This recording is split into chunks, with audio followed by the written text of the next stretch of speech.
Welcome back. You're watching World News and I'm your host, Klaudia Czerwińska.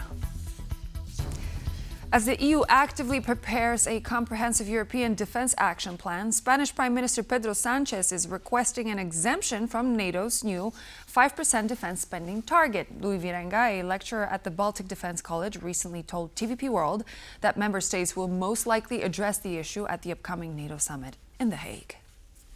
Countries like Spain specifically said we're not going to reach the 5% threshold for NATO. Do you think this might be a problem?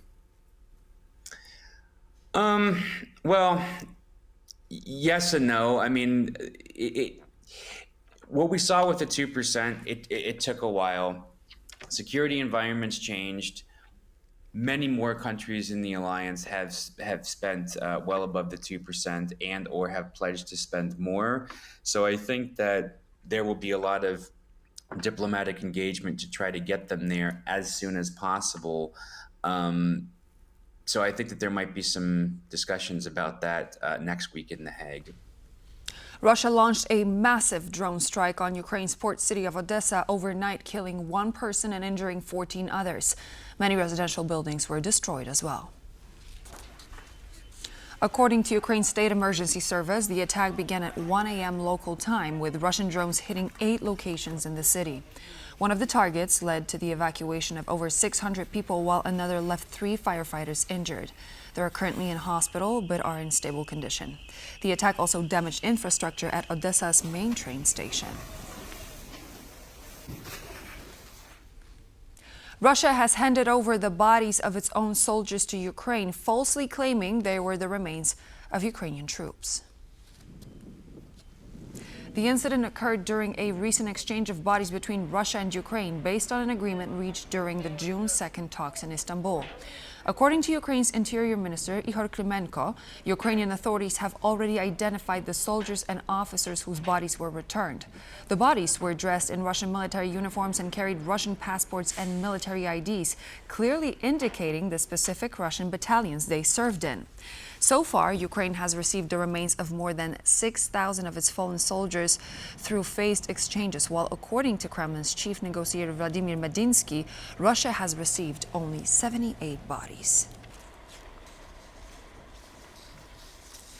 The Belarusian Ministry of Internal Affairs has officially classified the Petitions.by project as an extremist formation, heightening concerns for the safety of those who supported it. This latest move follows a pattern of using extremism as a pretext for crackdowns on dissent. On Wednesday, the Belarusian initiative as an extremist group, a move that may expose its signatories to legal risks.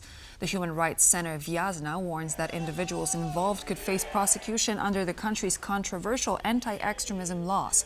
Vyazna lawyers emphasize that petitions are a basic democratic right and that recognizing Petitions.by as extremist essentially criminalizes participation in collective appeals. The regime often labels any form of criticism or opposition as a threat, using extremism as a pretext for repression. This is not the first instance of such measures. In 2023, Belarusian journalist Andrzej Poczobut was branded as an extremist, part of a larger crackdown that has labeled over 3,300 online materials and organizations as extremist. Evacuation of Polish citizens from Israel continues. Another flight is planned for Sunday with about 40 Poles on board. A military plane carrying 65 Polish citizens landed in Warsaw late Thursday, one day after 154 people were evacuated on a chartered flight organized by the Polish authorities. Foreign ministry officials are considering organizing one more flight, with a final decision expected after the ministry's crisis management team meets Friday morning. Meanwhile, authorities in Croatia as well as in Bosnia and Herzegovina have announced that they will evacuate their diplomats and citizens from Iran and Israel because of the escalating conflict. The governments of Serbia and North Macedonia are also currently working to bring their citizens home.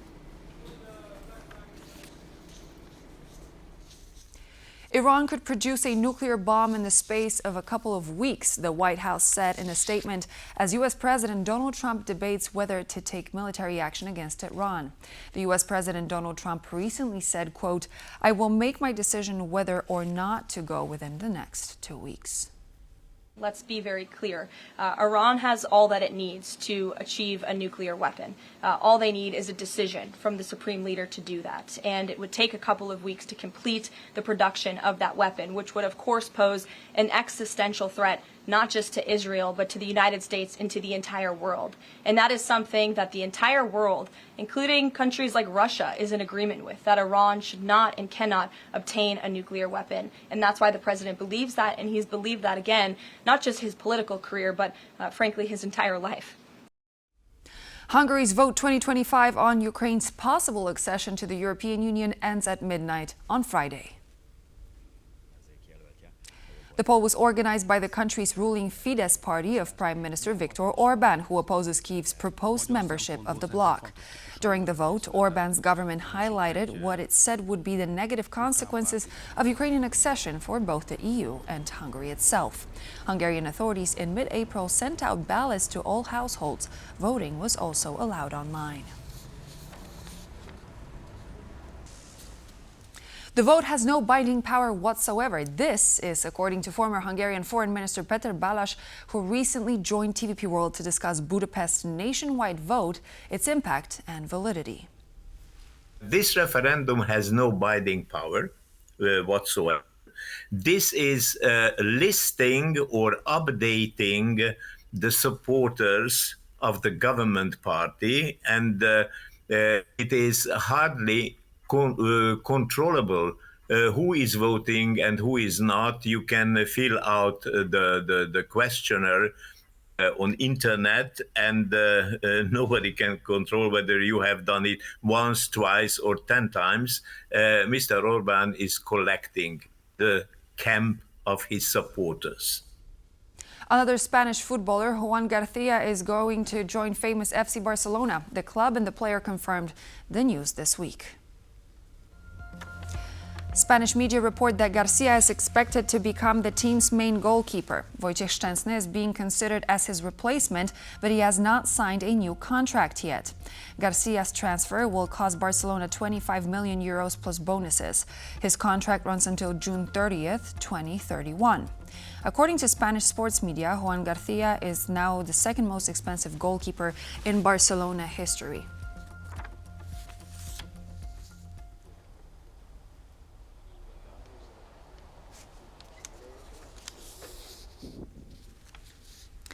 And now we have some breaking news. According to the information that was released officially, we know that the next spokesperson for the Polish government is going to be Minister Adam Szłapka, who currently holds the position of the Minister of EU Affairs. So this is the latest news, and we will be reporting more as the situation develops. As you can see on your screens this very moment, we have Mr. Szłapka and Polish Prime Minister Donald Tusk, who are currently announcing this very news. Once again, the new spokesperson for the Polish government is going to be the current Minister of EU Affairs, Adam Szłapka.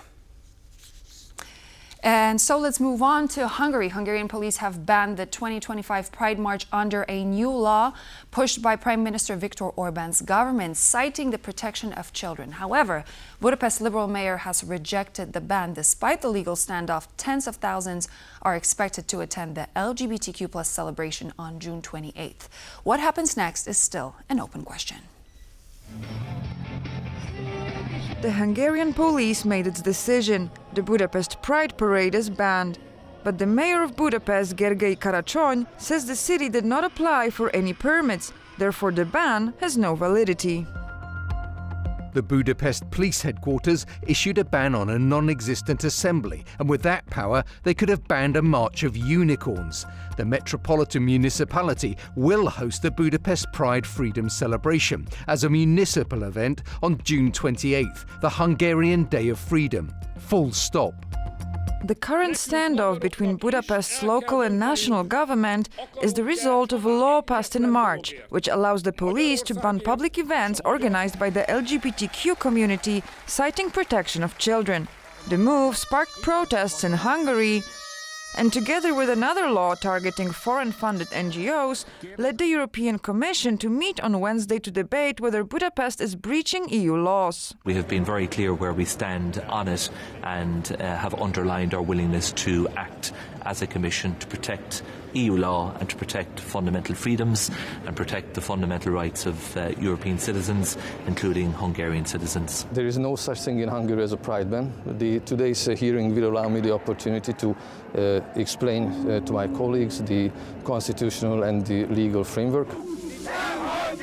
Hungarian activists and journalists, however, believe the pride ban is real and that it could be even more dangerous than it sounds. They can apply that law to any kind of organization, and they can ban any kind of demonstration if they want.